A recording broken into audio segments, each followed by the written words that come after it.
So I was browsing around some of the Facebook groups that I'm joined onto, and this question came up which made me think a bit about the nature of humans and relationships. And I put my answer onto the question the way I thought it was, and it got received quite well, which actually surprised me due to the nature of my opinion against what the mainstream kind of expectation is. And I thought, if we look at it objectively, it seems to make sense. But it goes against what currently is thought to be right. So I thought I'd make an episode on it, mainly because it's just a very interesting subject that many of us have to deal with at some point or other in the life that we live. And the question was, is it right or is it proper for human beings to find that they have romantic feelings for more than one person at the same time? Now, relationships in general is a very controversial subject, and it can cause obviously a lot of problems in our lives, and does so more so in the modern times when you see people getting into relationships and breaking up or facing divorce within the first year, and people struggle when they have children and then the relationship doesn't work and all the legal stuff gets in the way and eventually the child suffers. But for both parties involved with the relationship, it is a tough life. So it's a very big subject to really look at. And this is kind of a nice little segue of it to have a look at. The nature of having romantic feelings for more than one person at a time, especially if you're in a relationship with one of the parties at the time, which of course can get quite awkward. Now, to start off with, I'm not currently in a relationship, nor have I been for 5 years or so. So perhaps I'm not qualified really to talk about this kind of thing, but I will. I'll give my opinion. That's all it is, an opinion. And all I can offer is my experience up till now, at 23 years of age. I haven't been in a relationship for 5 years, so take everything I say with just a pinch of salt, as the saying goes, not literally, because you'll make quite a mess. So, from where I see, I have been in relationships where I have had feelings for a couple of other people. So the question is, does that make me bad? Does that make me a bad person? Does that make me a bad human being? Does that make me a bad boyfriend or husband if I was ever married, which I wasn't? But from those point of view who are married, does that make you a bad husband to have feelings for another woman, or does it make you a bad wife to have feelings for another man whilst in a relationship or within a marriage? To me, no, not at all. See, to me, the nature of love is an incredibly powerful thing that can be used in a very positive way and can be exploited in a very negative way, depending on how it's used. Currently, as we see it, if we're in a relationship with someone who has feelings for somebody else, we feel betrayed. And we feel that there should be no one else that the person loves beside themselves. To me, this is a flawed way of living. And again, people probably won't agree with me, but hear me out, because I might be wrong. It's just my opinion. The more people we can love, the better we can make our own lives and their lives, so long as it's approached in a proper way.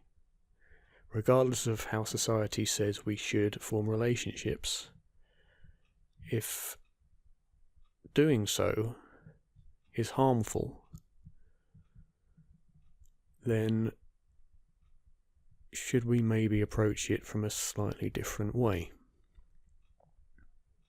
We want to look at things that work existentially, not morally nor properly, as we currently believe the words to be. Of course, morally, we want it to work, but that kind of falls into the realms of existentially, because we want to aim for something in relationships that is positive for everybody involved.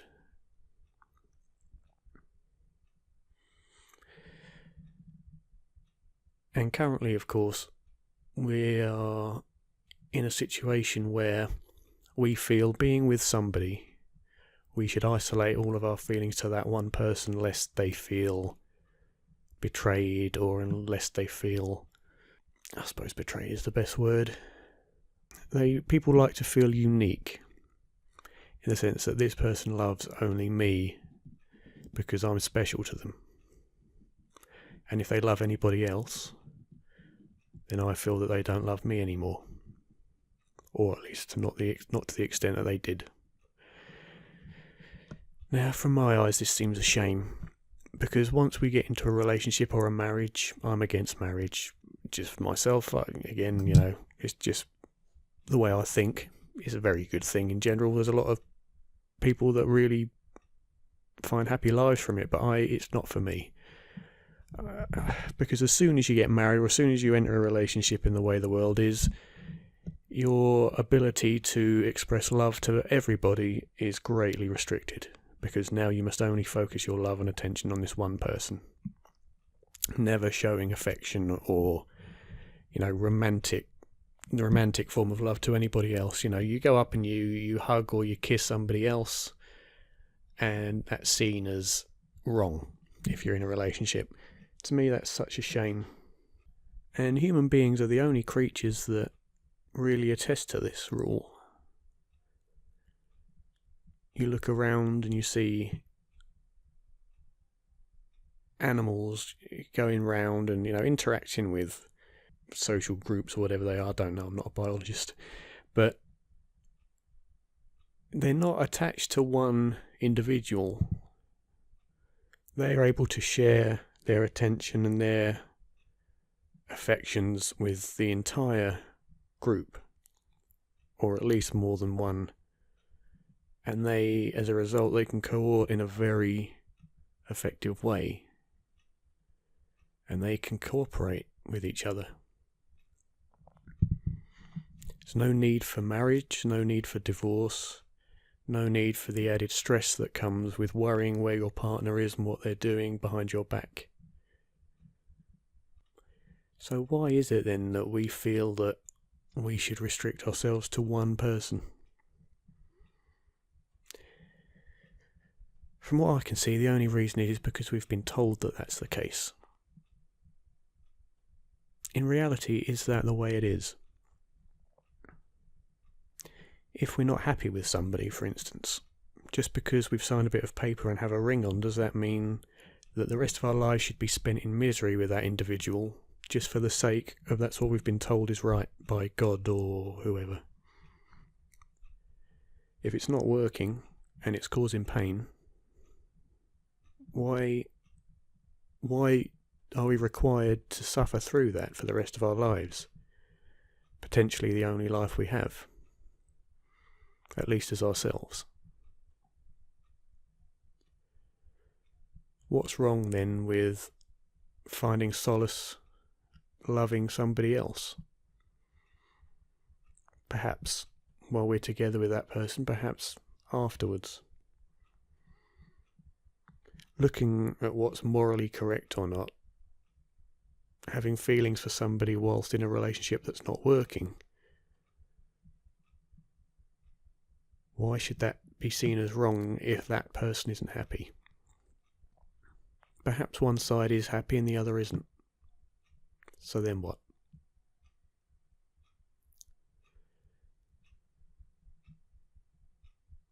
Then we have to look at why the person who is happy would be hurt by the other person seeing somebody else.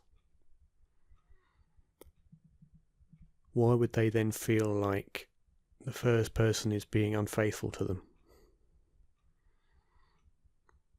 Perhaps the person does love the other, very much so perhaps, but romantically not so much anymore. It happens. It's natural for that to happen, especially when we're restricted to one individual. We're suppressing then the nature of the human being to love and to be loved, or at least to feel to be loved.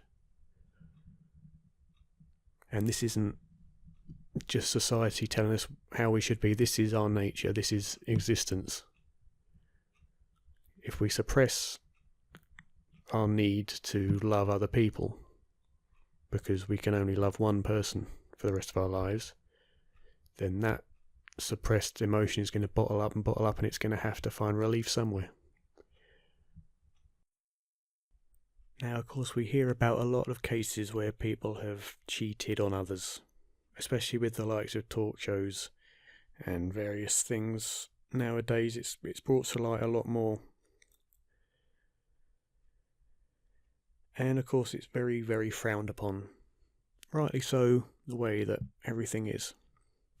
But does anybody really look at the person that cheated? Does anyone really look at their point of view from a very objective standpoint?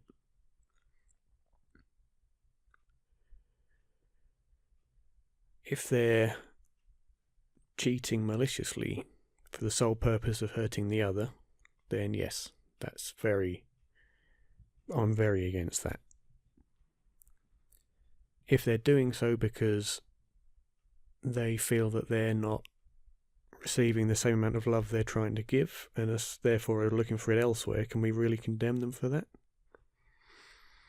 Just because of the way we think relationships should work? Because there, we're going against our biology and our emotions and our feelings to satisfy something that in the long run is making us ill. You suppress emotions and suppress needs for long enough, you're going to make yourself ill through stress and various other ailments.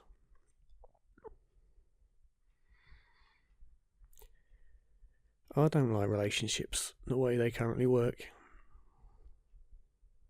I think it's really restricting our capabilities as human beings to work together. How many relationships do you hear of now that last indefinitely for the right reasons? And compare that to how many relationships do you hear of recently that end after several months or even several years because one or both sides aren't happy.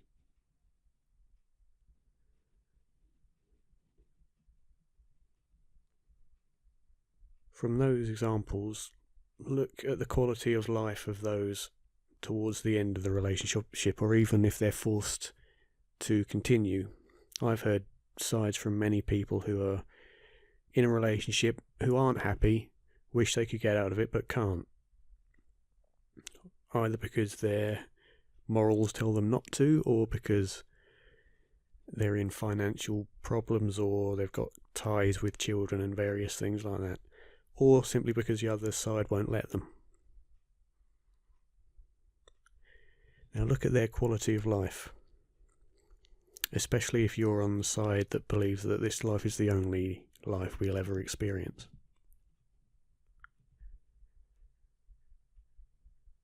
Is that really a good way to live?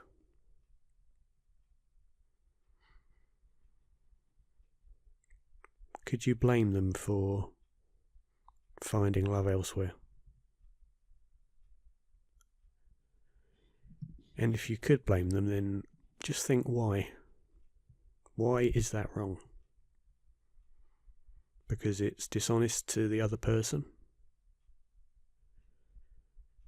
So in that sense, is it okay to be dishonest to the other person? Or is it okay to be honest, rather, to the other person and remain with them whilst being dishonest to your own needs for happiness?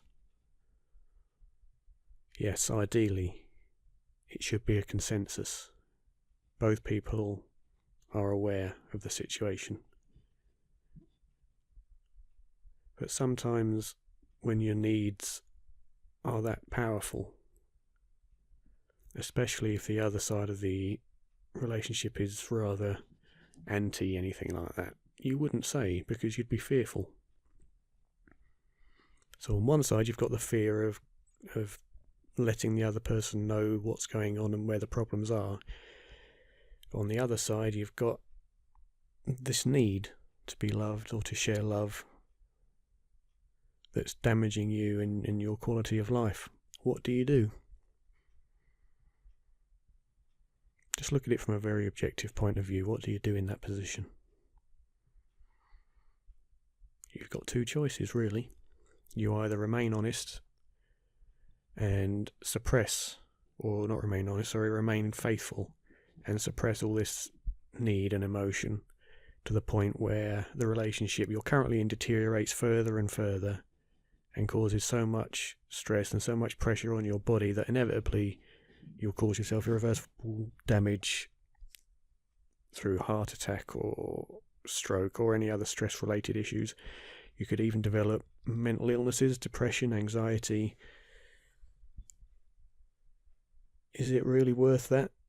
That's one option. The other option is to go against what we're told is correct and allow these emotions in secret to flow elsewhere, to somebody else outside. But then you face the danger of the other side finding out and therefore causing you even more problems. So the way I see relationships is a form of being trapped. Unless you can find somebody who is kind of more awake to life the way it really is, not the way humans have made it seem. The way I think relationships should be done, through no commitment, through no laws, legally binding one to another. Of course, it is required, the way society is, to protect one party in their finances, their rights to see children, etc. But that's the way it is currently. And unfortunately, we can't change that yet. Or probably ever. I don't know how it all works. I don't pretend to know. I'm sure it's very, very, very necessary. But it's not the way I think it should be done. There should be no legal commitments. Go into a relationship.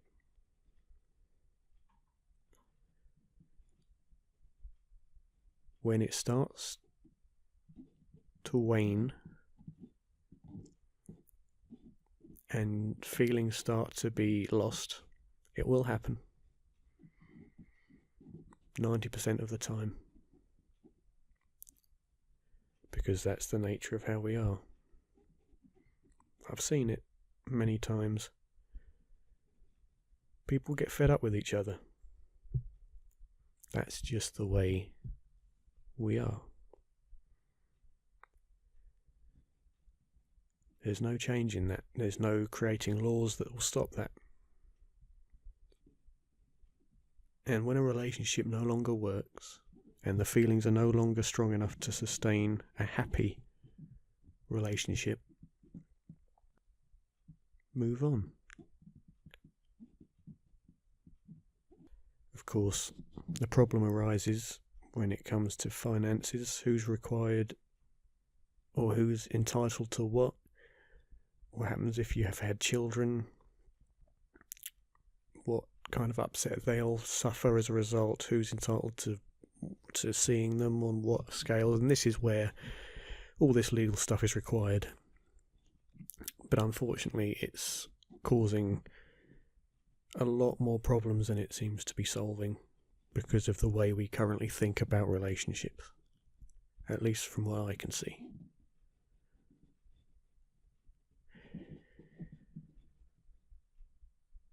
And it's difficult.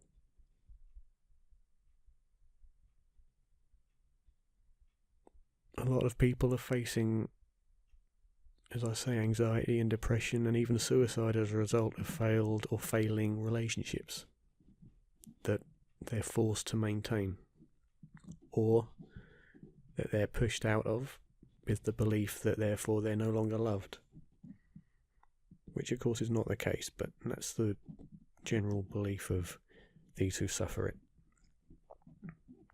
And it's because I think, and again this is just I think, it's caused by the series of morals that we've put over what is right and what is wrong in a relationship. And it's not focused on the feelings and emotions of us as human beings to determine what's right.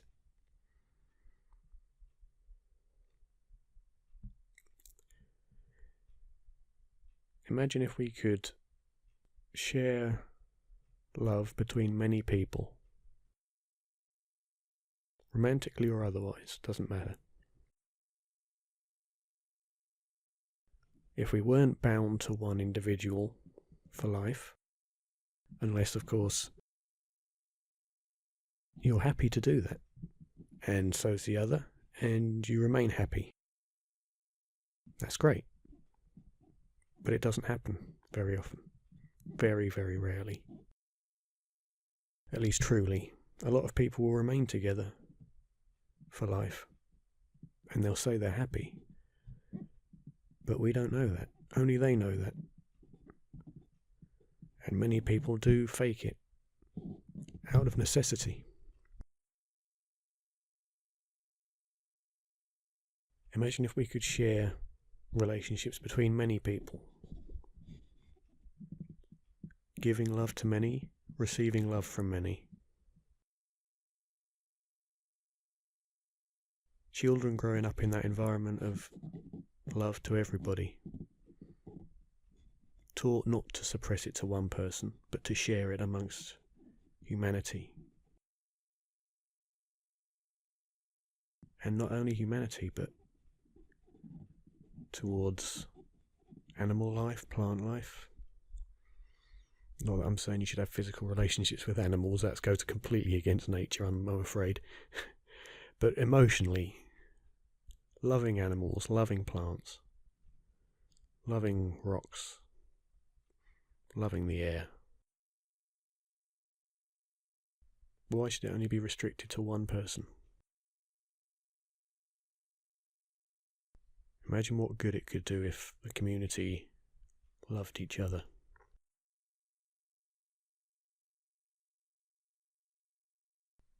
And didn't suspect each other. I don't know. Just my opinion.